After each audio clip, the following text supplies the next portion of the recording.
नमस्कार दोस्तों, आप देख रहे हैं मिशन ब्रीफ। आज की डिफेंस अपडेट में भारत की रक्षा और एरोस्पेस इंडस्ट्री से जुड़ी कई बड़ी खबरें सामने आई हैं। रूस के साथ एयरक्राफ्ट प्रोडक्शन से लेकर भारत के छठी पीढ़ी के फाइटर प्रोग्राम, कावेरी इंजन, तापस ड्रोन, ब्रह्मोस और धनुनुज हाविट्जर तक तस्वीर तेजी से बदलती दिखाई दे रही है। सबसे पहले बात करते हैं रूस और भारत के बीच संभावित एक बड़े एविएशन प्रोडक्शन प्लान की।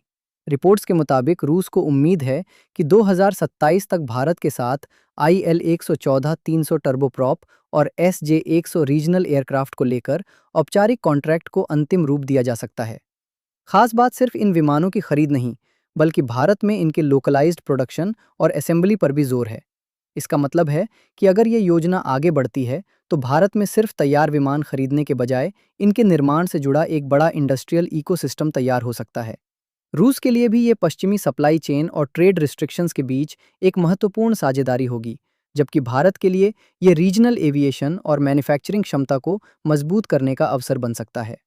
और यही बात हमें भारत के एक और महत्वाकांक्षी प्रोग्राम तक ले जाती है, छठी पीढ़ी के फाइटर एयरक्राफ्ट की दिशा में भारत और फ्रांस की बातचीत। रिपोर्ट्स में दावा किया गया है कि भारत और फ्रांस के बीच फ्यूचर कॉम्बैट एयर सिस्टम यानी FCAS से जुड़े सहयोग को लेकर चर्चा चल रही है। फ्रांस का ये प्रोग्राम पहले एक बड़े यूरोपीय साझेदारी मॉडल के रूप में सामने आया था, लेकिन अब इसके भविष्य और संभावित नए पार्टनर्स को लेकर चर्चा तेज है।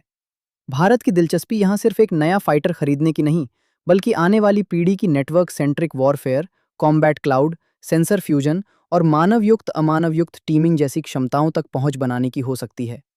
हालांकि इस पूरे मामले में अभी कई बातें शुरुआती स्तर पर हैं और संभावित नए पार्टनर्स के नामों को लेकर भी आधिकारिक पुष्टि नहीं हुई है। इसलिए इसे फिलहाल एक संभावित रणनीतिक सहयोग के तौर पर देखना ज्यादा सही होगा। अब बात करते हैं भारत की एक ऐसी तकनीक की जिसका असर सिर्फ भारत तक सीमित नहीं है। फिलीपींस को BrahMos supersonic cruise missile system मिलने के बाद अब वहां इसके कोस्टल डिफेंस नेटवर्क को और मजबूत करने की दिशा में काम आगे बढ़ रहा है। रिपोर्ट्स के अनुसार फिलीपीन आर्मी की योजना अतिरिक्त ब्रह्मोस कोस्टल मिसाइल बैटरीज को शामिल करने की है। इसका उद्देश्य समुद्री क्षेत्र में निगरानी और संभावित खतरों के खिलाफ लंबी दूरी की प्रतिक्रिया क्षमता को मजबूत करना है। भारत के लिए ये इसलिए भी महत्वपूर्ण है क्योंकि ब्रह्मोस अब सिर्फ एक घरेलू हथियार प्रणाली नहीं रह गया है, बल्कि भारत के बढ़ते डिफेंस एक्सपोर्ट इकोसिस्टम का भी एक महत्वपूर्ण उदाहरण बन चुका है। इसी बीच भारत की अपनी स्वदेशी इंजन टेक्नोलॉजी से जुड़ी खबर भी काफी महत्वपूर्ण है। रक्षा क्षेत्र में चर्चाएं तेज हैं।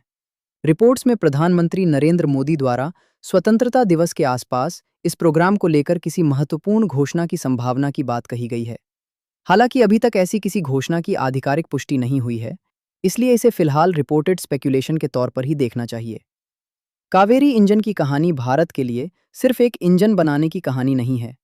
ये उस लंबे प्रयास का हिस्सा है जिसमें भारत अपने फाइटर जेट्स के लिए स्वदेशी high thrust arrow engine technology विकसित करना चाहता है।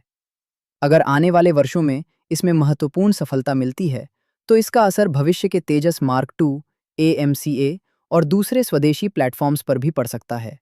और बात करते हैं भारत के तपस मेल UAV की। रिपोर्ट्स के अनुसार तपस ड्रोन ने अपने अंतिम चरण के फ्लाइट टेस्ट पूरे कर लिए हैं और अब ये प्रोग्राम आगे प्रोडक्शन और इंडक्शन की दिशा में बढ़ रहा है। ये स्वदेशी medium altitude long endurance drone Bharat की ISR यानी इंटेलिजेंस, सर्विलेंस एंड रिकॉग्निशन क्षमता के लिए महत्वपूर्ण हो सकता है। यानी लंबे समय तक हवा में रहकर निगरानी करना, बड़े क्षेत्र पर नजर रखना और कमांड नेटवर्क को रियल टाइम जानकारी उपलब्ध कराना, इन सभी भूमिकाओं में ऐसे प्लेटफॉर्म भविष्य में अहम हो सकते हैं।